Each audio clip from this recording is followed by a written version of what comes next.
Hello दोस्तों, JEE mains 2025 के exams आपके नियर आ रहे हैं। तो उसी के चलते हुए यहाँ पर हम कुछ इनऑर्गेनिक केमिस्ट्री के क्वेश्चंस डिस्कस करने वाले हैं।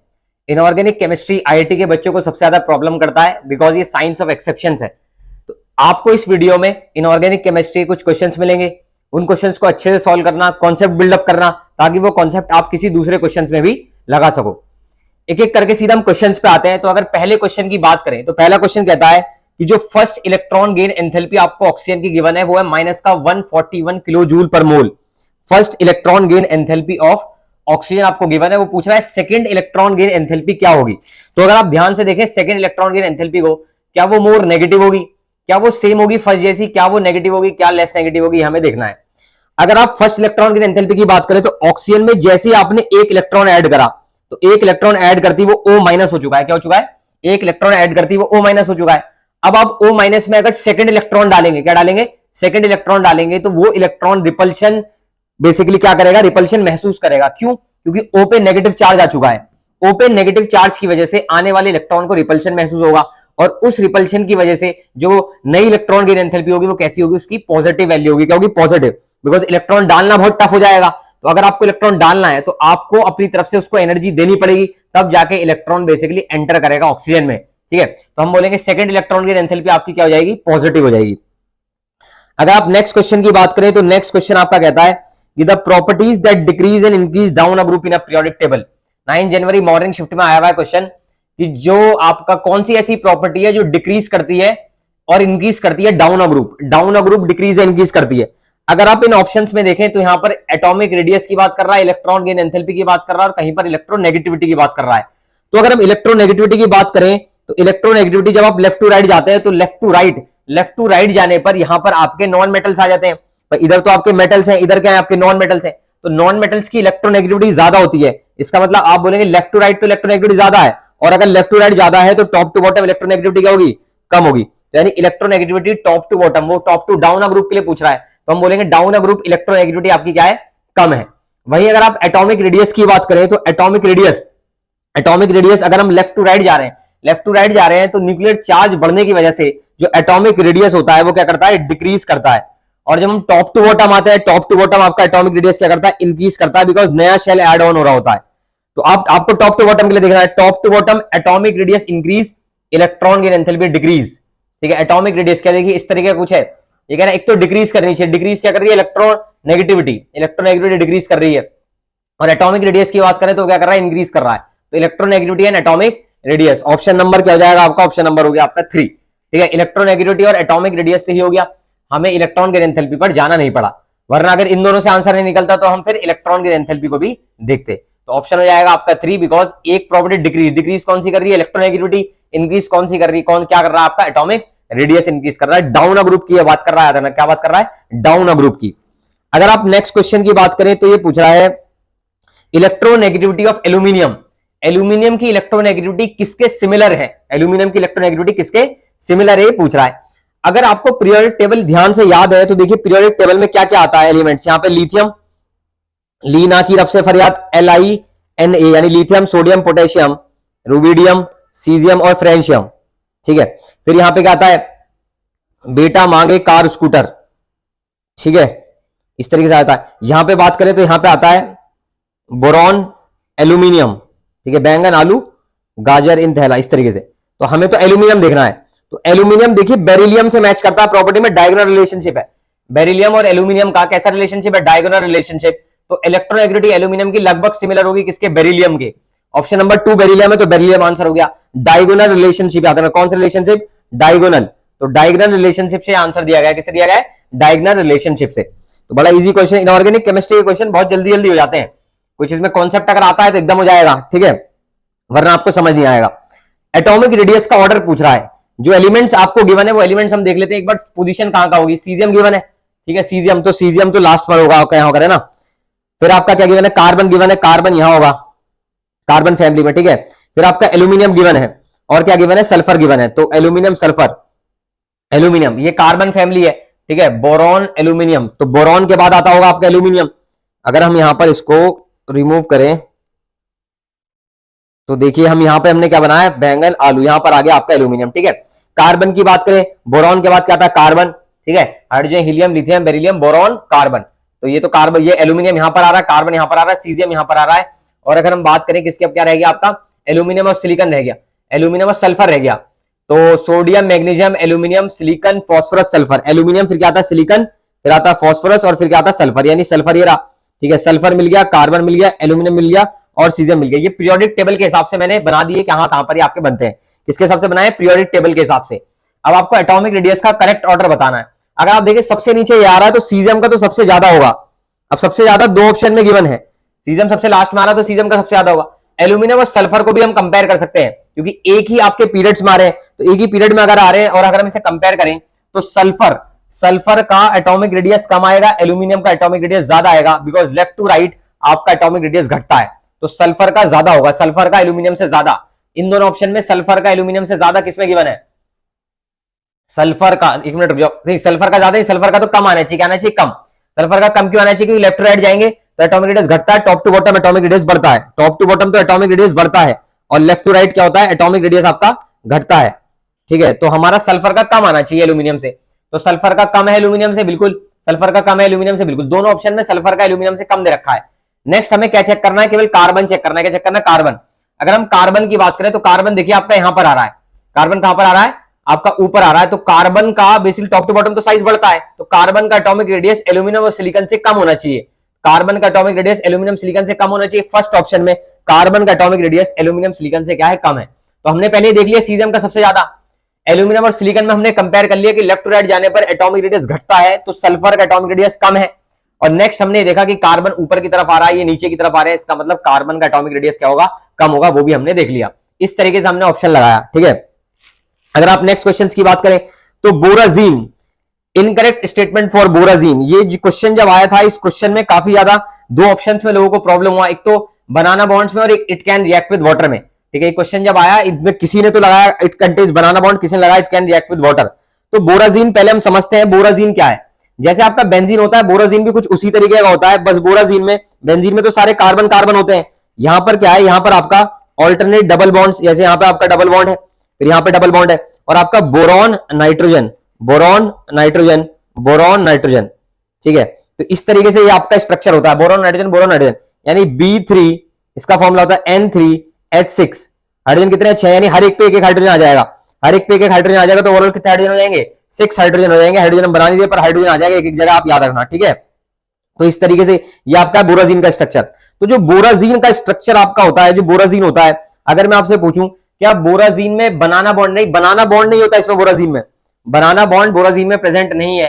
तो और it can react with water, हाँ वाटर के साथ ये रिएक्ट करता है, बट इसके अंदर तो दोनों option basically it can react with water, yes it is a cyclic compound, cyclic compound दिख रहा है। क्या इलेक्ट्रॉन डीलोकलाइजेशन है, हाँ रेजोनेंस हो रहा है तो इलेक्ट्रॉन डीलोकलाइज तो करेगी, यानी आपका ए ऑप्शन भी सही है, ठीक है, आपका सी ऑप्शन भी सही है, डी ऑप्शन भी सही है, बट वो कह रहा है इनकरेक्ट स्टेटमेंट, क्या पूछ रहा है, इनकरेक्ट, कौन सा इनकरेक्ट है, तो इट कंटेन्स बनाना बॉन्ड, ये इनकरेक्ट है। पर इसमें कई लोगों ने it can react with water लगाया, कई मार्किंग स्कीम में it can react with water आया, पर याद रखना ये वाटर से रिएक्ट तो करता है, तो ये इनकरेक्ट नहीं होगा। करेक्ट स्टेटमेंट, इनकरेक्ट स्टेटमेंट जो होगा वो होगा आपका it contains banana bond, banana bond इसमें पाए नहीं जाते, कहीं भी इसमें बनाना बॉन्ड देखने को नहीं मिल रहे हैं हमें। नेक्स्ट अगर क्वेश्चन की हम बात करें तो size of iso electronic species, अगर आप इन सब में वो देखें कि कितने कितने किसके अंदर इलेक्ट्रॉन प्रेजेंट है, तो ये सारी की सारी आपको आइसो इलेक्ट्रॉनिक स्पीशीज गिवन है, क्या गिवन है, आइसो इलेक्ट्रॉनिक स्पीशीज, ठीक है। आइसो इलेक्ट्रॉनिक स्पीशीज जैसे Cl-, अगर हम Cl- की बात करें तो Cl- में 18 इलेक्ट्रॉन हुए, आर्गन की बात करें आर्गन में भी 18 इलेक्ट्रॉन्स हैं, और वहीं हम कैल्शियम +2 की बात करें तो कैल्शियम +2 में भी कितने इलेक्ट्रॉन्स हैं, 18। इन सब में आपका 18 इलेक्ट्रॉन्स प्रेजेंट है, यानी these are isoelectronic species. ये आपकी कौन सी स्पीशीज हो गई, आइसो इलेक्ट्रॉनिक स्पीशीज हो गई, ये सारी आपकी आइसो इलेक्ट्रॉनिक स्पीशीज है। अब वो पूछ रहा है कि बताइए साइज जो होता है आइसो इलेक्ट्रॉनिक स्पीशीज का वो किस चीज से इफेक्ट होता है। तो आइसो इलेक्ट्रॉनिक स्पीशीज में हम देखते हैं न्यूक्लियर, इफेक्टिव न्यूक्लियर चार्ज, याद रखना क्या देखते हैं, इफेक्टिव न्यूक्लियर चार्ज। यहां पर ऑप्शन में खाली न्यूक्लियर चार्ज लिखा है, हम वो लगा देंगे। तो इन तीनों में से हम न्यूक्लियर चार्ज देखेंगे, न्यूक्लियर चार्ज किसका ज्यादा है। अगर आप क्लोरीन की बात करें, क्लोरीन 17 पे है, आर्गन 18 पे है, और ये 20 पे है, तो न्यूक्लियर चार्ज सबसे ज्यादा किसका हुआ, 20 वाले का, 20 वाले का न्यूक्लियर चार्ज ज्यादा, एटॉमिक नंबर ज्यादा, न्यूक्लियर चार्ज ज्यादा। तो न्यूक्लियर चार्ज ज्यादा तो इसका साइज क्या आएगा, इसका साइज, जिसका न्यूक्लियर चार्ज ज्यादा होता है उसका साइज क्या होता है, कम होता है। तो यहाँ पे कैल्शियम +2 का साइज क्या हो जाएगा, कम हो जाएगा। तो ये तीनों आइसो इलेक्ट्रॉनिक थे, तो हमने न्यूक्लियर चार्ज से आंसर दिया। आप याद रखना दिमाग में, ये क्वेश्चन के जरिए भी पूछा जा सकता, हो सकता है साइज कंपेयर करवा लेता आपसे। क्या कंपेयर करवा लेता? साइज, कि तीनों में से किसका साइज ज्यादा है, किसका साइज कम है। तो जब भी आप आइसो इलेक्ट्रॉनिक स्पीशीज देखें तो आपको आंसर किस हिसाब से देना है? आपको आंसर देना है न्यूक्लियर चार्ज के हिसाब से, ठीक है। अगर हम नेक्स्ट क्वेश्चन की बात करें तो यहां से हमसे पूछा है choose the correct stability of group 13 element in their +1 oxidation state. +1 oxidation state में ग्रुप 13 एलिमेंट की स्टेबिलिटी क्या है? तो आप याद रखना +1 जो ऑक्सीडेशन स्टेट है ये लोअर ऑक्सीडेशन स्टेट क्या है? Lower oxidation state. Lower oxidation state की स्टेबिलिटी लोअर साइड पर ज्यादा स्टेबल होती है। किस पर? लोअर साइड पर, इनर्ट पेयर इफेक्ट की वजह से। कौन से इफेक्ट की वजह से? इनर्ट पेयर इफेक्ट की वजह से। आप याद रखना, अगर आपसे ये भी पूछेगा कि lower oxidation state lower side पर स्टेबल होती है, लोअर साइड का मतलब पीरियोडिक टेबल की लोअर साइड। जैसे इनको अगर मैं बनाऊं तो ये बेसिकली बोरॉन फैमिली के हैं, बैंगन आलू गाजर इन थैला, ठीक है भाई, बैंगन आलू गाजर इन थैला। तो अगर आप हम इन्हें देखें तो ये बेसिकली आपका बोरॉन फैमिली है। तो लोअर ऑक्सीडेशन स्टेट नीचे की तरफ ज्यादा स्टेबल होगी। लोअर ऑक्सीडेशन स्टेट कहां पर स्टेबल होगी? नीचे की तरफ। तो +1 की स्टेबिलिटी बैंगन आलू गाजर इन थैला बेसिकली टीएल के लिए सबसे ज्यादा, फिर आईएन, फिर जीए, फिर एल्यूमिनियम आना चाहिए, ठीक है, एल्यूमिनियम, गैलियम, इंडियम, थैलियम। तो ये बेसिकली आपका ए ऑप्शन हो जाएगा, ये सबसे ज्यादा स्टेबिलिटी टीएल के लिए, फिर आईएन, फिर गैलियम, फिर एल्यूमिनियम। तो इस तरीके से ऑप्शन नंबर इसका क्या हो जाएगा? आपका ए हो जाएगा, ए ऑप्शन नंबर, ठीक है। Lower oxidation state are stable at lower side and higher oxidation state are stable at higher side. अगर वो हायर ऑक्सीडेशन स्टेट की बात कर रहा होता तब आंसर इसका ही रिवर्स हो जाता, बट वो बात कर रहा है लोअर ऑक्सीडेशन स्टेट की, तो आंसर आपका ये जाएगा।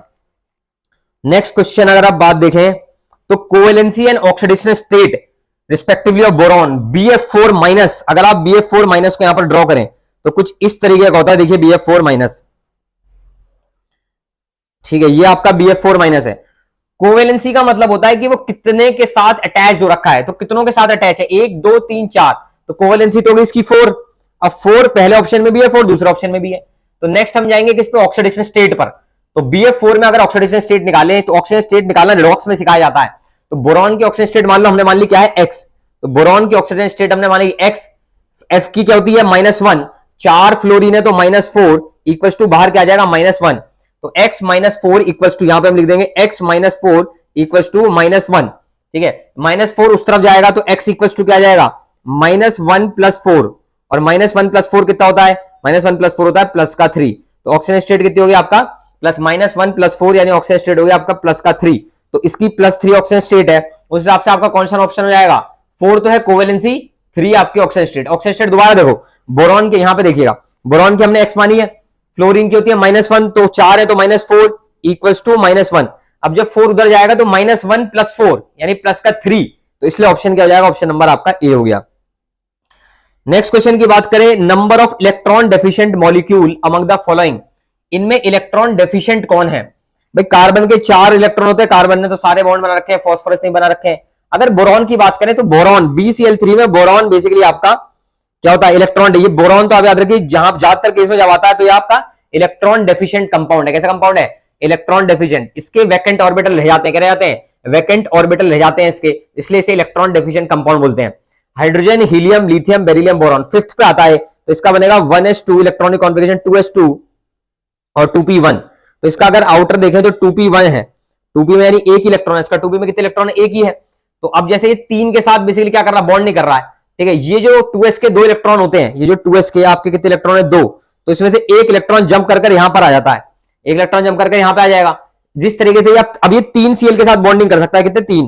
भाई एक Cl, दूसरा Cl, 3 Cl, पर एक वैकेंट रह गया, इसलिए ये इलेक्ट्रॉन डेफिशिएंट कंपाउंड है, बिकॉज इसके पास वैकेंट ऑर्बिटल है। वैकेंट ऑर्बिटल, जिसके पास भी वैकेंट ऑर्बिटल होगा उसे हम बोलेंगे कि वो इलेक्ट्रॉन डेफिशिएंट कंपाउंड है। तो बोरॉन यहां पर भी है, B2S6 में भी, BCl3 में भी, तो 2 आपके यहां पर क्या हो जाएंगे? इलेक्ट्रॉन डेफिशिएंट कंपाउंड हो जाएंगे। बाकी सब में बेसिकली कंप्लीट है, आप ध्यान से देख सकते हैं।